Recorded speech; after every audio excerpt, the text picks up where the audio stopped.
Hello and welcome, my name is Alex from Schema Games and I want to show you this kind of different approach to build an inventory with Unity. Not necessarily with Unity, more than C# thing. Well, so far you will be wondering why another inventory tutorial when there's plenty on the internet. Yes, you're right. But most, if not all, uses the kind of the scriptable objects approach, the Unity approach.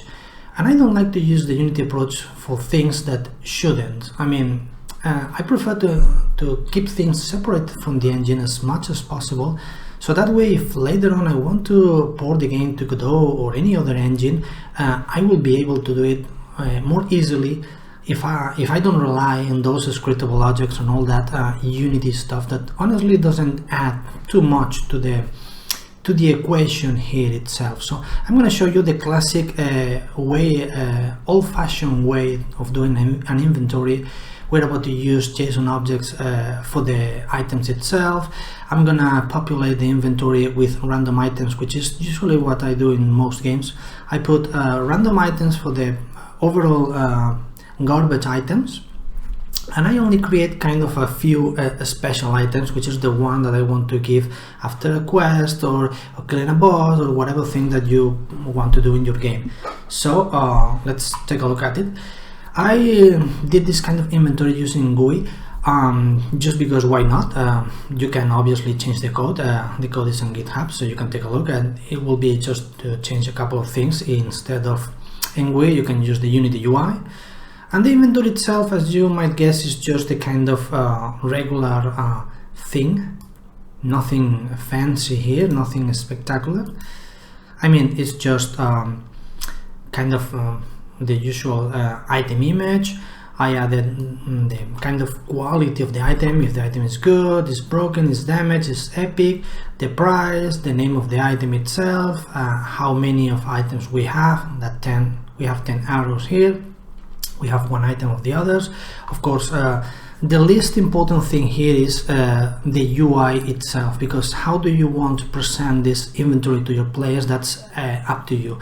This is just kind of a simplistic way, nothing like I said fancy, or nothing, let's say, incredibly new or something that you have never seen before.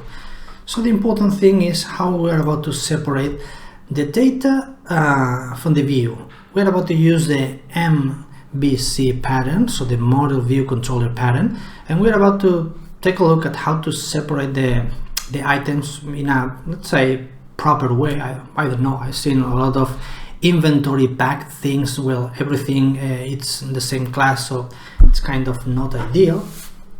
Also, one of the things I don't want to say important, but interesting about this kind of approach is the fact that I can load my inventory in a huge batch. Instead of, if I use scriptable objects, I have to load the items one by one because they are kind of views in Unity, and Unity needs to load each of these objects per separate. Whereas with this kind of a JSON system, I can just load a JSON file with 100 items in it in just one pass, which means that it will be much more optimized if you want to reduce the amount of numbers of reading and writing on the disk. That's maybe not really important on a PC, but in consoles that will be very, very useful. Anyway, let's get to it. This is an overall overview of the objects and kind of the flow that we are about to follow for this kind of tutorial. Our items, we will have the classic class item. The item will have item data, and the item data will have item stats as well. And obviously there will be an inventory class. Those will be the data classes. Data classes means that they are not bound to any kind of character or view or anything. Obviously, for the controller, we will have kind of the inventory controller standard class, and for the view, we'll have the item UI view, which will be only the icon that you see on the screen with the name and all the kind of things. And the relationship I explained will be, we'll have an item that contains item data, that contains a list of item stats, which will be a list of attributes. Usually all the items will have only one stat. Let's say I have a sword and has, I don't know, +1 in strength or something like that. But might be the case on epic objects, you will have to have, I don't know, 3 or 4 stats. I mean, it's completely up to you. I mean, the system is open for you to add anything that you might need to the item itself. So that's why we're keeping a list of stats, because most of the time will be only one stat, but there will be cases where we will have kind of, I don't know, special ring with have, I don't know, +3 in strength and +2 in, I don't know, in movement speed or something like that. And our inventory will handle the list of items. And the view itself will be the one that will have the inventory controller, will contain the list of item UIs. And we will inject an inventory into this inventory controller, but nothing else. We will see these things as the tutorial goes on in this kind of thing. So first thing first, let's start with the most separated kind of class, the stats. For the stats, it will be really, like I say, a very simplistic class. They are not mono behaviors at all. This is just C# plain old classes. Nothing, like I say, fancy or spectacular. We will have an attribute type and a kind of modifier. The attribute type is just an enum. Well, an enum is just a class that handles an enum for the thing. So we will have enums for the attributes. Why an enum, you might be wondering. I'm sorry. Let's drink some water. Why do you want enums? Most people will be scared because, well, I have heard that enums are the worst thing ever. Well, yes, you shouldn't be using enums if you plan to do a huge switch. But for example, the attributes are something that rarely will change. I mean, we'll have a strength attribute, let's say mind or intelligence, defense, agility, health, movement points, attack range, view range, other kind of stats that can affect the item, blah blah blah. So there could be, let's say, maybe, I don't know, 30 attributes, 40, maybe 50. The point is that I don't plan to use any switch statement at all. The attributes will be used only to do a query and ask for the time. So when I run the inventory, I will say, hey, give me all the items that contain a strength. So I will do a for loop and I will check if the item match the strength type, and I will return that. But in any case, I will not ever do a switch on an enum. So in that particular case, it's totally safe to use an enum, because an enum is just an integer. Of course, you can add other kind of value, but that will be 0, that will be 1, and so on and so forth.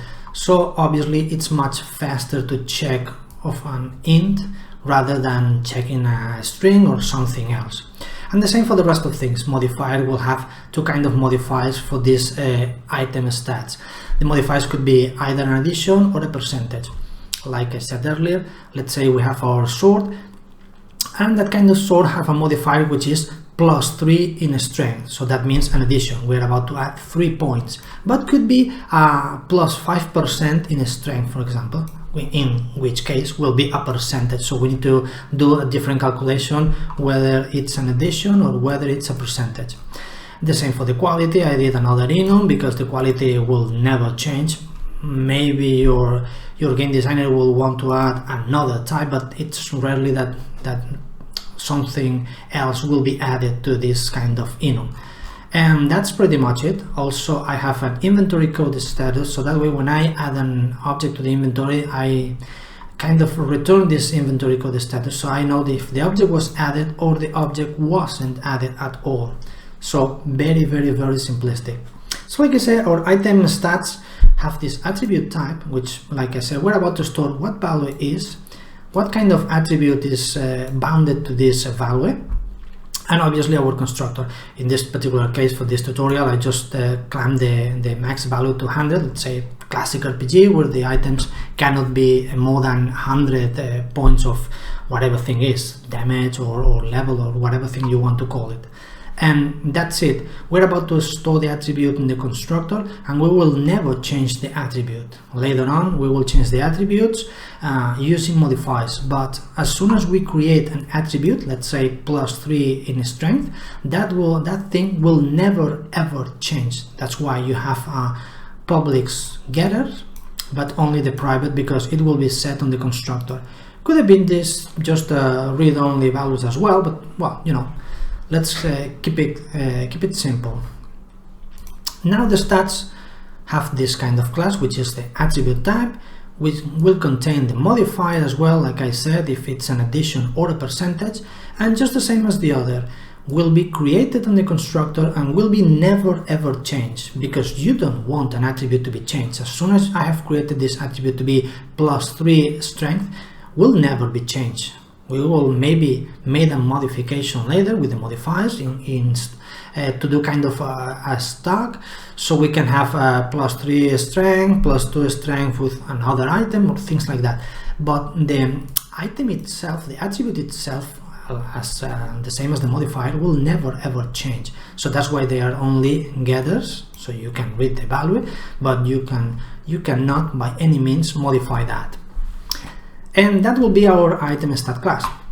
Like I say, it's a class that doesn't inherit from anything else, as it shouldn't be.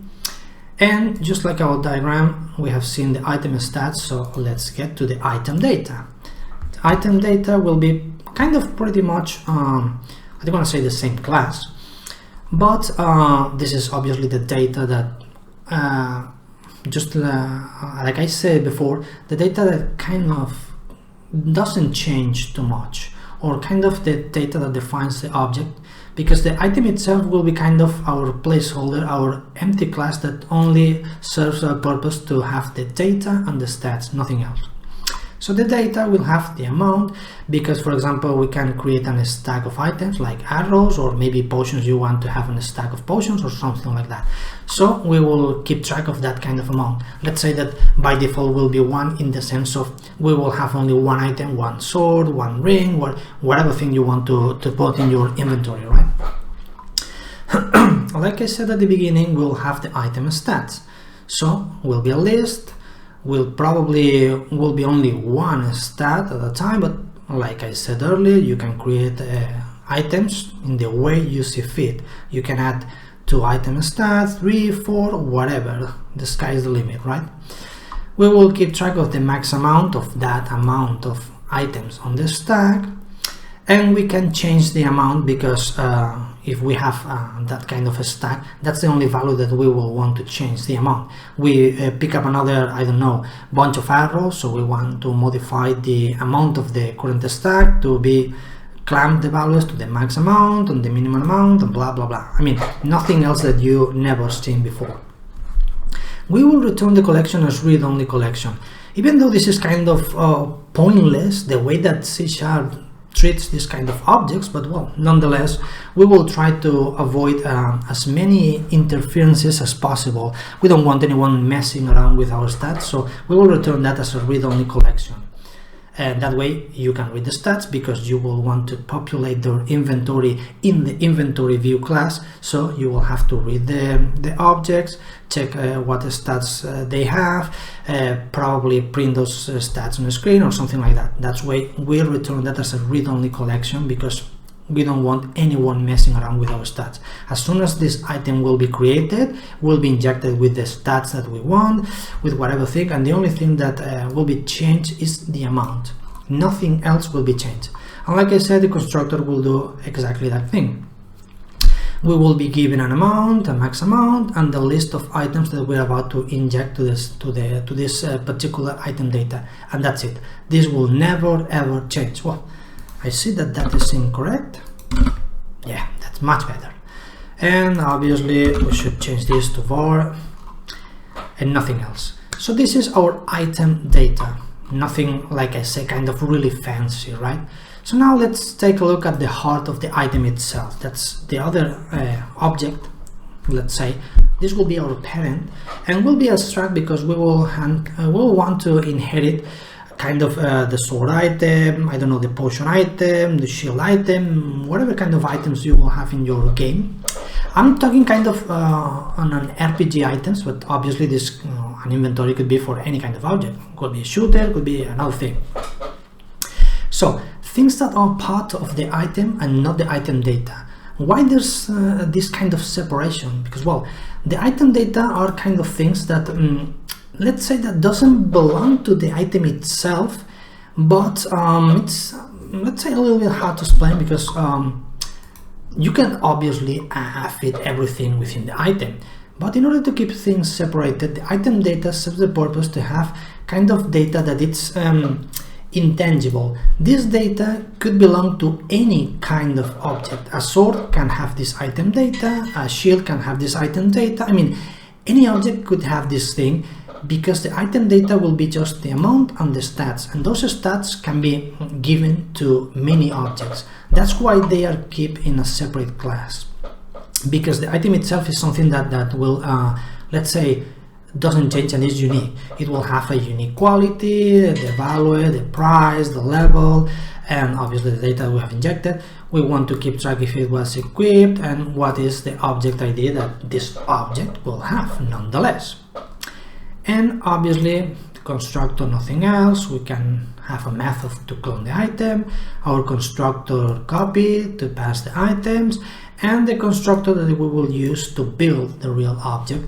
We will be injecting all the values, nothing spectacular here, and the only public things that we are about to mess around is if this particular item was equipped or not. If we want to restore, let's say that our player died and we want to reset the level so we can restore the initial values, well, we'll be changing the amount that we gave before to that kind of initial value. And well, just an override for the string if we want to debug this thing and take a look if the item created was what we were expecting, all the thing. Like I said, let's say that nothing really fancy or nothing that you've never seen before. But like I said, those are the things that doesn't belong to the view, because yeah, if the object is equipped or not is something that we need to have in the object itself, not in the view, because the object will be read through the game. So I will query if my character has, I don't know, this shield equipped, so that way it can block the attack.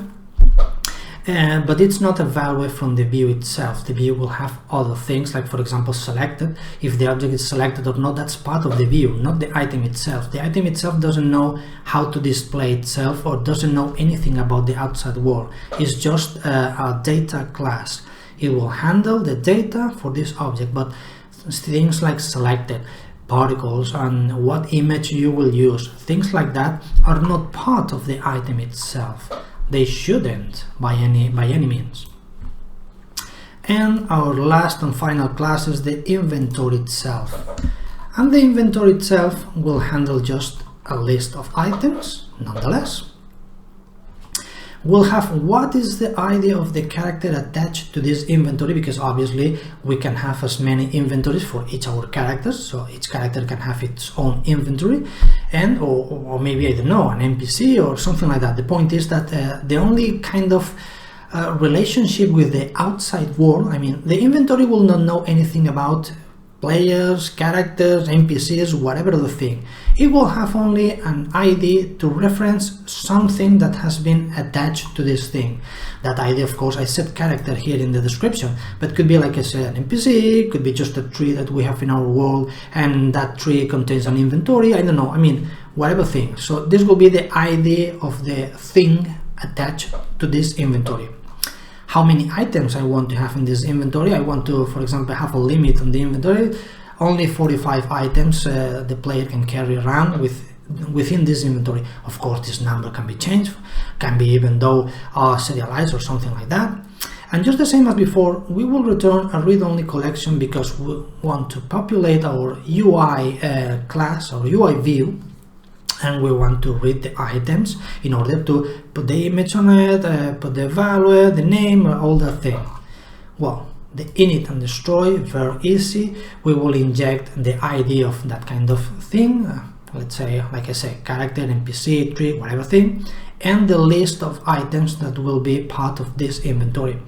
We clear the previous items just in case there was any, and the same as another loop just to add the items on it. And I see that the template is wrong, which is messing around with a thing. The destroy will only clear the item, nothing like I said really spectacular. restore max value, like I said before. If we want to reset the game or the level or whatever thing, we will go ahead and reset the items. And from what I can see, this template is all wrong. I need to reconfigure either. Well, anyway, obviously we'll have some kind of public calls.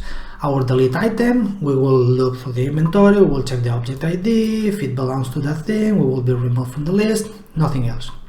And our add item thing, that's kind of the other important thing. Like I said, we will have this enum to know if the object was added or wasn't added at all. We check first if we have a stack of objects. If the max amount if obviously greater than 1, that means that this object belongs to a stack, so we add the objects to the stack and we return if the object was added or wasn't added at all. If the object wasn't added, we add the object, and if this is not a stack, we will just go ahead and add the object to our inventory and return our thing, because even though we call this add, we don't know if it was added or wasn't added at all.